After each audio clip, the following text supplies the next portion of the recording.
Hello friends, मैं शशि एक बार फिर से आप सभी का स्वागत करती हूँ आपके अपने चैनल शशि विद जी के क्लासेज में। कैसे हैं सभी लोग? उम्मीद है कि आप सभी लोग बहुत अच्छे होंगे और अपनी तैयारी को भी बहुत अच्छे तरीके से कर रहे होंगे। सो फ्रेंड्स, जैसा कि आप सभी लोग जानते हैं, हम लोग लगातार जो है भारतीय अर्थव्यवस्था से संबंधित क्लासों को करते आ रहे हैं। तो आज हम लोग जो है भारतीय अर्थव्यवस्था में या भारतीय संविधान में एक नया टॉपिक करने वाले हैं। टॉपिक का नाम है प्रस्तावना यानी कि प्रियम्बल। आज हम लोग जानेंगे जो भारतीय संविधान में प्रस्तावना जोड़ी गई है, ये कहाँ से जोड़ी गई, इसका विचार कहाँ से लिया गया है, इसको किसने प्रस्तुत किया था, ये कब पेश की गई थी, ऐसे सभी तत्व जो है हम लोग इस क्लास में जानेंगे। ठीक है। और जो है भारतीय संविधान में प्रस्तावना की जो है आवश्यकता क्यों पड़ी, तो ध्यान देना है। जो इसमें बात की गई है प्रस्तावना, यानी कि इसको बोलते हैं क्या? प्रियम्बल। प्रियम्बल इसको बोलते हैं, इंग्लिश में क्या बोलते हैं? प्रियम्बल। ठीक है। तो प्रस्तावना स्टार्ट होती है we the people of India, यानी कि हम भारत के लोग। कहां से शुरू होती है? तो जो हमारी प्रस्तावना है वो शुरू होती है we the people, we the people of India, we the people of India, यानी कि हम भारत के लोग से शुरू होती है। हम भारत के लोग, हम भारत के लोग, सॉरी, हम भारत के लोग। यहां से जो है हमारी प्रस्तावना क्या होती है? शुरू होती है। यानी कि हम भारत के लोग ट्रिपल SDR। ये SDR क्या है? यानी कि प्रस्तावना में क्या क्या शामिल किया गया, प्रस्तावना में क्या क्या है, कौन कौन से देश से लिया गया है, ये सभी तत्व हम लोग जानेंगे। कि प्रस्तावना में न्याय कितने प्रकार का है, समानता कितने प्रकार की है, स्वतंत्रता कितने प्रकार की है, ऐसे सभी तत्व हम लोग जो है जानेंगे। किसमें? प्रियम्बल में, यानी कि प्रस्तावना में। ठीक है। आप लोग जो है नोट्स बनाते हुए चलेंगे ताकि आगे प्रॉब्लम ना आए। ओके, चलिए। तो देखिएगा में प्रस्तावना की जरूरत क्यों पड़ी। देखिए प्रस्तावना जो थी, ध्यान दीजिएगा, जब हम लोग अंग्रेजों के गुलाम थे तब हमारा संविधान बना हुआ नहीं था। क्या था? जब हम लोग अंग्रेजों के गुलाम थे तो हमारा संविधान नहीं बना था। तो ये जो प्रस्तावना थी, प्रस्तावना ही संविधान जैसी थी। क्या थी? जो प्रस्तावना थी, ये प्रस्तावना देखने में कैसी लगती थी? बिल्कुल संविधान जैसी ही लगती थी। इस प्रस्तावना में ही जो है सभी जो न्याय थे, समानता थी, स्वतंत्रता थी, इस प्रस्तावना में ही शामिल थी। पहले देखिए संविधान जो है, हमारे संविधान में प्रस्तावना शामिल नहीं है। प्रस्तावना संविधान में नहीं जोड़ी गई है। ठीक है। संविधान से पहले क्या भारत में प्रस्तावना थी जी, यहीं से हम लोगों को न्याय मिलता था। ठीक है। अब देखिए इससे पहले हम लोग जो है, जो एग्जाम में प्रश्न बनते हैं, 2-3 पॉइंट जो हैं जहां से इंपोर्टेंट फैक्ट बनते हैं वो हम लोग जान लेते हैं। ठीक है। तो देखिए क्या है प्रियम्बल, यानी कि प्रस्तावना। तो ये जो प्रस्तावना शब्द है, ये कितने, ये जो प्रियम्बल है इसे कितने भागों में बांटा गया? क्या है इसमें जो हमने एक शब्द लिया, क्या? प्रस्तावना जो है, प्रस्तावना, ये जो है इसको कितने खंडों में बांटा है?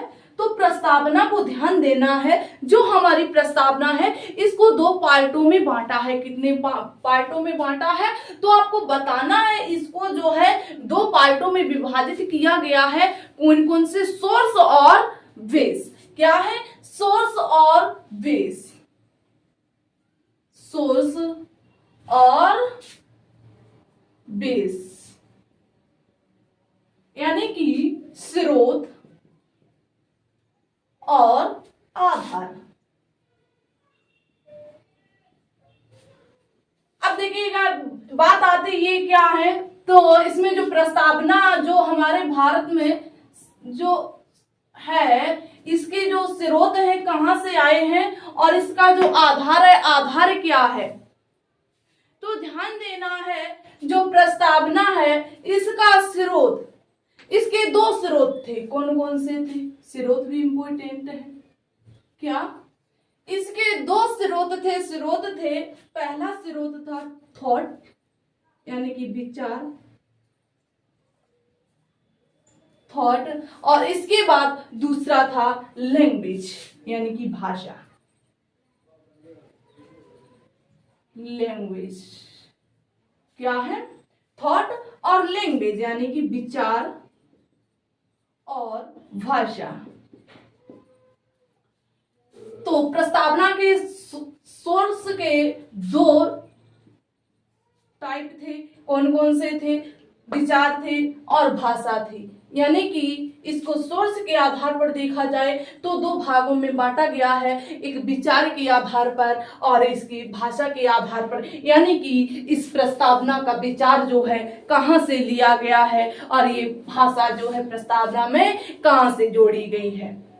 यहाँ से प्रश्न पूछा गया है, जो पिछली बार यूपीएसआई का एग्जाम हुआ था उसमें जो है प्रश्न पूछे गए थे, तो आप लोग जो है ध्यान से पढ़ते हुए चलेंगे और नोट करते हुए चलेंगे, ठीक है। चलिए, तो देखिएगा इसमें जो विचार की बात की जाए कि जो प्रस्तावना का विचार है ये कहाँ से लिया गया है, तो आपको बताना है जो प्रस्तावना का विचार है ये जो है अमेरिका से लिया गया है, यूएसए से लिया गया है। कहाँ से लिया गया है तो आपको बताना है। ये जो थॉट है, थॉट यानी प्रस्तावना में जो विचार हैं ये अमेरिका से लिए गए हैं और हमारे भारत की प्रस्तावना में शामिल किए गए, ठीक है। और इसके बाद बात करते हैं क्या है, लैंग्वेज की।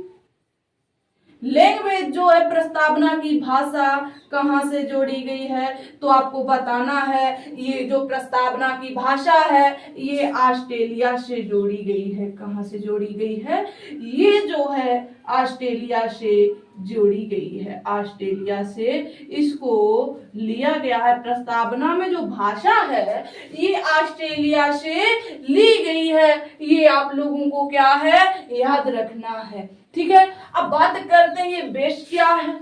बेस है इसका जो आधार है उद्देश्य प्रस्ताव। क्या है? उद्देश्य प्रस्ताव। प्रस्तावना का जो बेस है क्या है, हमने आपको बताया ये जो है उद्देश्य प्रस्ताव है। उद्देश्य प्रस्ताव है। ये बात उस समय की है जब पंडित जवाहरलाल नेहरू ने प्रस्तावना पेश की थी। प्रस्तावना भारतीय संविधान सभा में पेश की थी। तो देखिएगा इस बेस पर हमने आपको जब ये उद्देश्य प्रस्ताव पढ़ाया था, जो संविधान सभा यानी संविधान का निर्माण पढ़ाया था, तो हमने आपको इसके बारे में बताया था, ठीक है। हमने आपसे कहा था कि इसमें प्रस्तावना आएगी और देखो यहाँ पर प्रस्तावना आ गई। तो अब देखिए ध्यान दीजिएगा, जो उद्देश्य प्रस्ताव है ये किसके द्वारा पेश किया गया था, तो आपको बताना है जो उद्देश्य प्रस्ताव है ये 13 दिसंबर कब 13 दिसंबर 1947 को 13 दिसंबर 1900 संविधान सभा में, ठीक है। तो ये 13 दिसंबर 1946 होगा, लिख क्या रहे हैं 1946 को संविधान सभा में पेश की गई और जो है और इसे संविधान सभा ने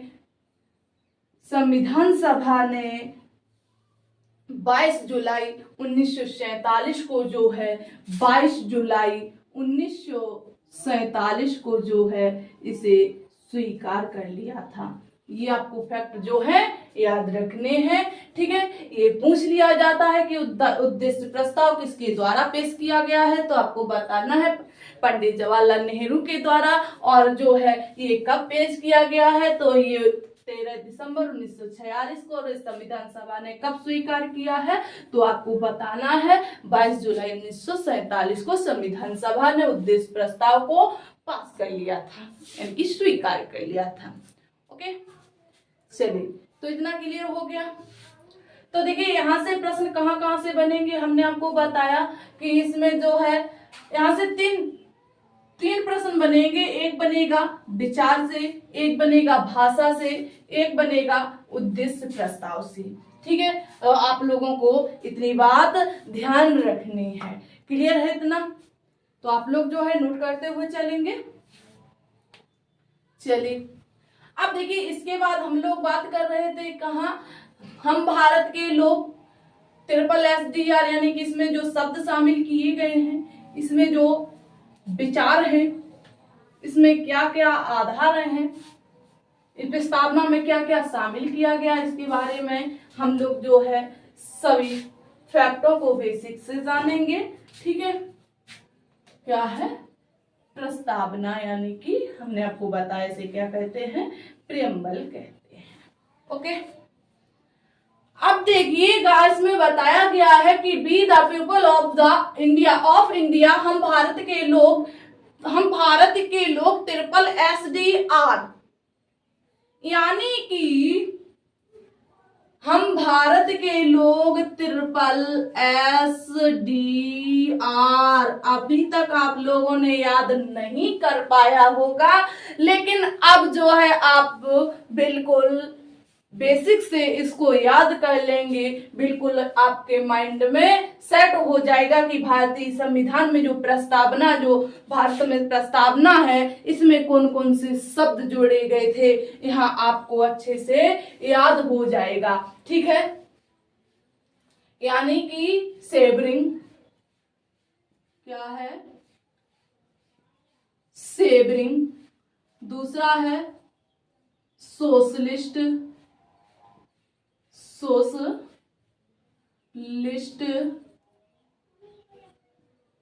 पहला है सेवरिंग, दूसरा है सोशलिस्ट और तीसरा है सेकुलर।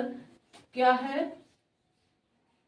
तीसरा है सेकुलर और चौथा है डेमोक्रेसी। क्या है? डेमोक्रेसी। और पांचवा है रिपब्लिक। क्या है? रिपब्लिक।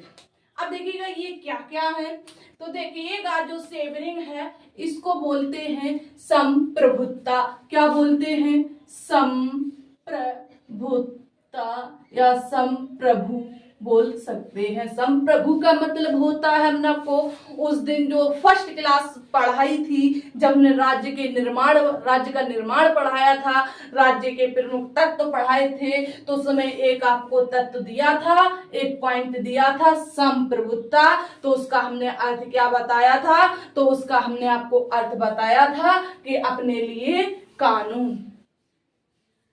ठीक है, संप्रभुता यानी स्वतंत्र रूप से अपने कानून को या कहें अपने देश की सुरक्षा कर लें, आंतरिक या बाह्य सुरक्षा के लिए जो कानून है स्वतंत्र रूप से बना लें। ठीक है, चलिए या नियम बोल सकते हैं। सोशलिस्ट यानी कि इसको बोलेंगे समाजवादी। क्या बोलेंगे? इसको बोलेंगे समाजवादी। समाजवाद के बाद ये जो सेकुलर है इसको बोलते हैं धर्मनिरपेक्ष। क्या बोलते हैं? धर्मनिरपेक्ष, या इसी को बोलते हैं पंथ निरपेक्ष। क्या बोलते हैं? पंथ निरपेक्ष। इसको भी हम लोग अलग अलग जानेंगे कि जो है पंथ निरपेक्ष और धर्मनिरपेक्ष में क्या अंतर है। ठीक है, और नेक्स्ट है डेमोक्रेसी यानी कि लोकतांत्रिक। क्या है? डेमोक्रेसी है लोकतांत्रिक। इसके बाद जो है रिपब्लिक यानी कि गणराज्य। क्या है? गणराज्य। अब देखिएगा, हमने आपको बताया था कि जो भारतीय संविधान जो प्रस्तावना है, इसमें जो है कौन कौन से शब्द जोड़े गए हैं। यहाँ से प्रश्न पूछा जाता है तो कौन कौन से शब्द जोड़े गए हैं। संप्रभुता, समाजवाद, धर्मनिरपेक्ष या लोकतंत्र या गणराज्य, ये शब्द जो है प्रस्तावना में शामिल किए गए। ये इम्पोर्टेंट पॉइंट है, ये इम्पोर्टेंट शब्द है, इसी से जो है सारी प्रस्तावना बनी है। तो इसमें कहा गया है, भारतीय लोगों ने कहा है कि we the people of the India, हम भारत के लोग भारत को संप्रभुता, समाजवादी, धर्मनिरपेक्ष या पंथ निरपेक्ष या लोकतांत्रिक या गणराज्य देश बनाना चाहते या बनाएंगे। कैसा देश बनाएंगे? इन्होंने कहा कि हम भारत के लोग सभी मिलकर संप्रभुता यानी कि अपने खुद का कानून, समाजवादी यानी कि समाज में एकता, धर्मनिरपेक्ष या पंथ निरपेक्ष सभी धर्मों को समान रूप से मानना, लोकतांत्रिक यानी कि जो पॉलिटिक्स है उसको सही से चलाना, और गणराज्य यानी कि जो है राज्य की व्यवस्था को सही से देखना। यानी कि ये सभी तत्व जो है अपने देश में शामिल करना चाहते हैं। हम अपने देश को ऐसा बनाना चाहते हैं। ये भारतीयों का विचार था। ठीक है, अब देखिएगा इन शब्दों से जो है एक पूरा इनका देखिएगा चार्ट बनाइएगा, तब आप लोग जो है इसको अच्छे से समझ पाएंगे। ठीक है, तो आप लोग इसको पहले नोट कर लेंगे। ठीक है, चलिए कर लिया तुम? ओके, अब देखिए इसको चार्ट के माध्यम से हम लोग समझेंगे तो अच्छे से समझ में आएगा। ठीक है, चलिए तो इसको जरा छोटा छोटा लिख ले एक बार, फिर इसको जो है रफ कर दें, इसके बाद आप लोग जो है नोट करते हुए चलेंगे। ठीक है, SSSR का मतलब आप लोग समझ गए होंगे। चलिए, यानी कि अब फिर से हम लोग लिखते हैं प्रस्तावना में क्या, SSSR, यानी कि S का मतलब है, अब आप लोग जो है हिंदी में नोट कर लेंगे। ठीक है, इसके इंग्लिश मीनिंग तो आप लोगों को याद हो गए हैं, यानी कि शेवरिंग जिसको बोलते हैं क्या, संप्रभुता, और ये जो है सोशलिस्ट इसको बोलते हैं समाजवाद। क्या बोलते हैं? समाजवाद। ये है सेकुलर, इसको बोलते हैं धर्मनिरपेक्ष। क्या बोलते हैं? धर्मनिरपेक्ष, या इसको बोलते हैं पंथ निरपेक्ष। क्या बोलते हैं? पंथ निरपेक्ष। ये जो डेमोक्रेसी है इसको बोलते हैं लोकतांत्रिक। क्या बोलते हैं? लोकतांत्रिक। ठीक है, और इसके बाद जो है रिपब्लिक है इसको बोलते हैं गणतंत्र। क्या बोलते हैं? गणतंत्र। ठीक है, अब देखिएगा इन 5 तत्वों से, 5 शब्दों से एक चीज निकल के आती, इनसे जो है इनका एक चार्ट बनाइएगा, इनसे कुछ पॉइंट जो है बाहर निकल के आते हैं। जैसे बात करेंगे इसमें संप्रभुता, समाजवाद, धर्मनिरपेक्ष, पंथ निरपेक्ष, लोकतांत्रिक, गणराज्य से हमें क्या मिलना चाहिए? इनके बेस पर, इनके आधार पर हमें न्याय मिलना चाहिए। क्या मिलना चाहिए? जस्टिस मिलना चाहिए। जस्टिस क्या मिलना चाहिए? जस्टिस मिलना चाहिए। यानी कि इन्होंने कहा हमें न्याय मिलना चाहिए, और न्याय कितने प्रकार से मिलना चाहिए? तो जो है प्रस्तावना में न्याय जो है 3 प्रकार से मिलता है। यहाँ से भी प्रश्न पूछा गया है। कौन कौन से? तो पहला तो इसमें दिया गया है सामाजिक न्याय। सामाजिक न्याय, सामाजिक न्याय क्या है? सामाजिक न्याय। और जो है दूसरा है आर्थिक न्याय, यानी आर्थिक रूप से हमें न्याय मिलना चाहिए। और तीसरा है राजनीतिक न्याय। कौन सा है? राजनीतिक न्याय, यानी कि इसमें जो है इसे कहेंगे सोशलिस्ट। क्या? सोशलिस्ट।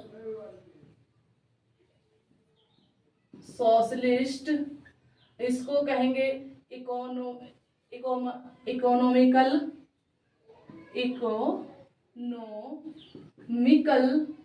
और इसको कहेंगे पॉलिटिकल। क्या कहेंगे? इसको कहेंगे पॉलिटिकल। ओके, ये जो है हमें प्रस्तावना में किस प्रकार न्याय मिलना चाहिए, इन बेसों पर जो है हमें न्याय मिलना चाहिए और कितने प्रकार से मिलना चाहिए। तो इसमें जो है प्रस्तावना में 3 प्रकार का न्याय बताया गया है। पहला सामाजिक, दूसरा आर्थिक और हमें राजनीतिक रूप से जो है क्या है, न्याय मिलना चाहिए। ठीक है, ये किसने कहा था? ये भारतीयों ने कहा था। ठीक है, हम जो है न्याय 3 प्रकार से देना चाहेंगे। ठीक है, ये जो प्रस्तावना भारतीयों के हिसाब से बन रही थी। ठीक है, इसके बाद इसमें बात आती है किसकी? स्वतंत्रता की, यानी कि फ्रीडम की, या इसको बोलेंगे लिबर्टी की।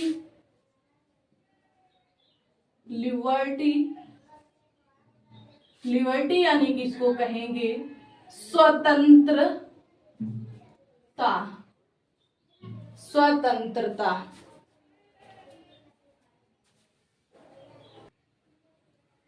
चलिएगा, तो कौन सा शब्द दूसरा है? दूसरा फैक्ट निकल के आया वो है लिबर्टी, यानी कि स्वतंत्रता। तो स्वतंत्रता कितने प्रकार से मिलनी चाहिए? भारतीयों ने कहा कि हमें जो स्वतंत्रता है ये 5 प्रकार से मिलनी चाहिए।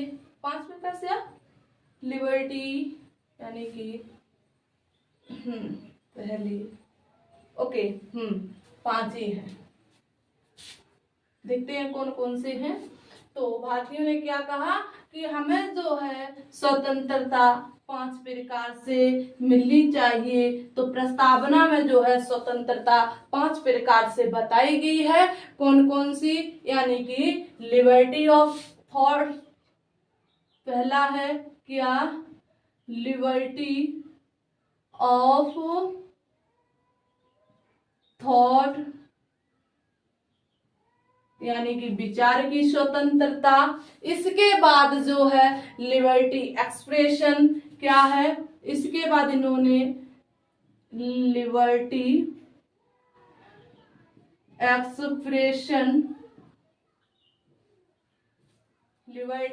एक्सप्रेशन यानी कि अभिव्यक्ति की स्वतंत्रता। इसके बाद जो है फिर है लिबर्टी ऑफ द बिलीव।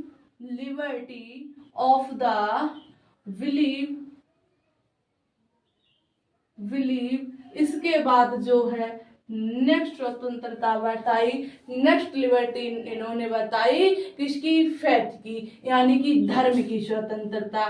किसकी बताई? इन्होंने फेथ की स्वतंत्रता बताई। किसकी? फेथ की, यानी कि लिबर्टी ऑफ द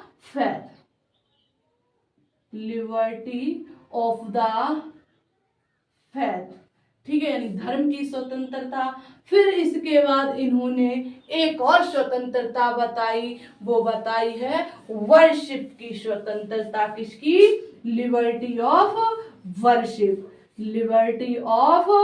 वर्शिप की स्वतंत्रता बताई।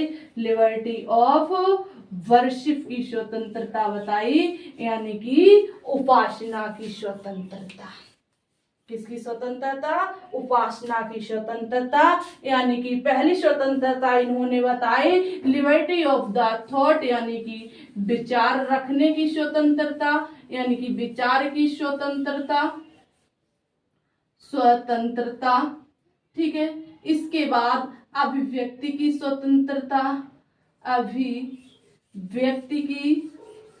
स्वतंत्रता, इसके बाद जो है बिलीव, यानी कि विश्वास की स्वतंत्रता। ठीक है। इसके बाद जो है इन्होंने नेक्स्ट बताई धर्म की स्वतंत्रता। क्या है, हमें अपना धर्म जो है, कोई भी धर्म हो जो है, हमें स्वतंत्र रूप से मनाना दिया जाए, ठीक है, धर्म की स्वतंत्रता।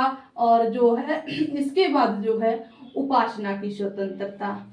उपासना की स्वतंत्रता यानी कि जो हमारा धर्म है उसमें जो है पूजा अर्चना जो होती है हमें सॉरी स्वतंत्र रूप से करने दी जाए, ठीक है। तो हम लोगों को जो है लिबर्टी कितनी प्रकार से दी गई है, तो जो है प्रस्तावना में लिबर्टी जो है 5 प्रकार से दी गई है। कितने प्रकार से? 5 प्रकार से। पहले तो है विचार की स्वतंत्रता, फिर है अभिव्यक्ति की स्वतंत्रता, फिर इसके बाद विश्वास की स्वतंत्रता, फिर इसके बाद धर्म की स्वतंत्रता, फिर इसके बाद जो है उपासना की स्वतंत्रता, ठीक है। अब देखिएगा, ये तो हमें देखिए न्याय मिल गया। न्याय के बाद हम लोगों को स्वतंत्रता मिल गई। स्वतंत्रता क्या, इन दोनों से हम लोगों का काम चल जाएगा? इन दोनों से अभी हम लोगों का काम नहीं चलेगा। फिर इसमें से एक मांग और की गई, किसकी? समानता की। किसकी? इक्वलिटी की। किसकी मांग की गई? तो इसमें इक्वलिटी की मांग की गई। इक्वलिटी की, इसे बोलते हैं क्या? समानता। अब देखिएगा समानता कितने बेस पर दी गई, तो देखिएगा जो समानता है ये 2 प्रकार से प्रदान की गई है। कितने प्रकार से प्रदान की गई है? तो ये जो है 2 प्रकार से प्रदान की गई है। एक है प्रतिष्ठा, एक है अवसर। क्या है? एक है प्रतिष्ठा, एक है अवसर, ठीक है। प्रतिष्ठा, प्रतिष्ठा की समानता, और दूसरी क्या है? अवसर की समानता।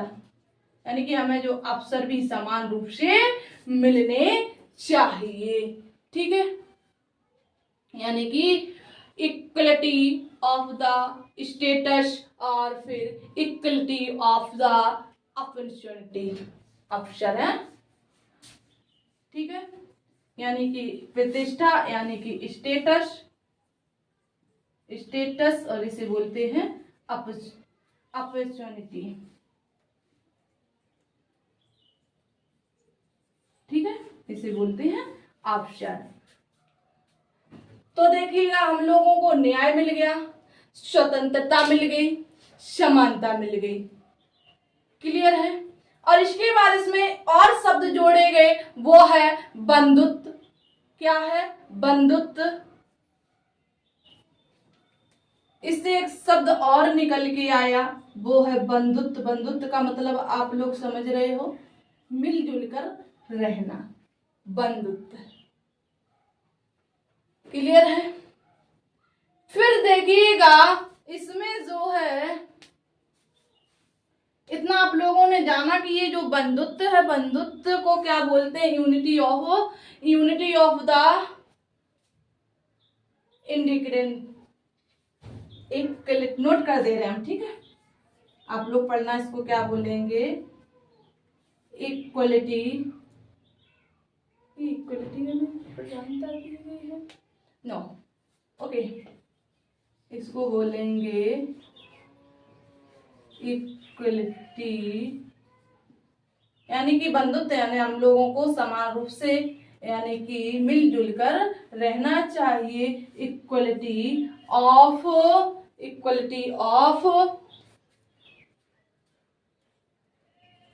इंडिग्रेसी, ठीक है, ओके, क्लियर है। बंधुत्व ये जो है इन शब्दों से क्या है? देखिए हम लोगों को संप्रभुता, समाजवाद, धर्मनिरपेक्ष, लोकतांत्रिक, गणतंत्र, इन शब्दों के बाद, इन स्वतंत्रता के बाद इसके बाद हम लोगों को न्याय दिया गया, न्याय के बाद स्वतंत्रता दी गई, यानी कि अपना जो न्याय किस प्रकार दिया गया कि सामाजिक रूप से, आर्थिक रूप से न्याय मिलेगा, आपको राजनीतिक रूप से न्याय मिलेगा।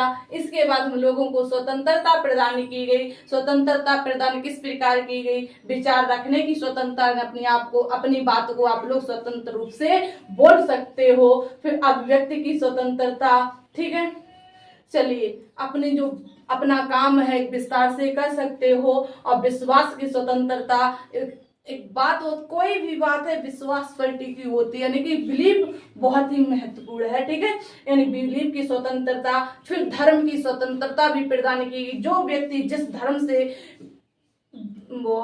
धर्म से आता है वह अपना धर्म जो है स्वतंत्र रूप से मना सकता है। फिर उसकी जो है पूजा अर्चना भी स्वतंत्र रूप से कर सकता है, उपासना उसकी स्वतंत्र रूप से कर सकता है, उसे कोई रोकने टोकने वाला नहीं होगा। फिर इसके बाद हम लोगों को क्या प्रदान की गई? इक्वलिटी यानी समानता प्रदान की गई। समानता, प्रतिष्ठा यानी स्टेटस, अपने स्टेटस को सही से समान रूप से बना सकते हैं। और अवसर, और उसमें जो अवसर प्रदान किए जाएंगे स्टेटस बनाने के, वो भी समान रूप से प्रदान किए जाएंगे। इतना क्लियर हो गया? चलिए, तो ये था चार्ट, आप लोग बना लीजिएगा। इसी क्रम में हम लोग जो है अब देखिए पॉइंट वाइज पॉइंट सभी को पढ़ेंगे। पहले पढ़ेंगे संप्रभुता को जानेंगे, उसके बाद समाजवाद को जानेंगे, फिर उसके बाद धर्मनिरपेक्ष को जानेंगे, फिर उसके बाद लोकतांत्रिक को जानेंगे, फिर उसके बाद गणतंत्र को जानेंगे, फिर न्याय में सामाजिक, आर्थिक, राजनीतिक न्याय को जानेंगे, फिर इसके बाद लिबर्टी में यानी इन सभी को जानेंगे। एक एक पॉइंट वाइज पॉइंट जो है सभी पॉइंटों, सभी फैक्टों को बेसिक से जानते हुए चलेंगे, ताकि आपको कोई भी कंफ्यूजन ना आए, ठीक है। आप किसी भी एग्जाम में बैठ जाएं तो आपसे कोई भी क्वेश्चन ना छूटे, ठीक है। चलिए, तो आप लोगों ने ये नोट कर लिया, ओके। अब पॉइंट बनाइएगा संप्रभुता, यानी कि शेवरिंग। पॉइंट बनाइएगा संप्रभुता, संप्रभुता।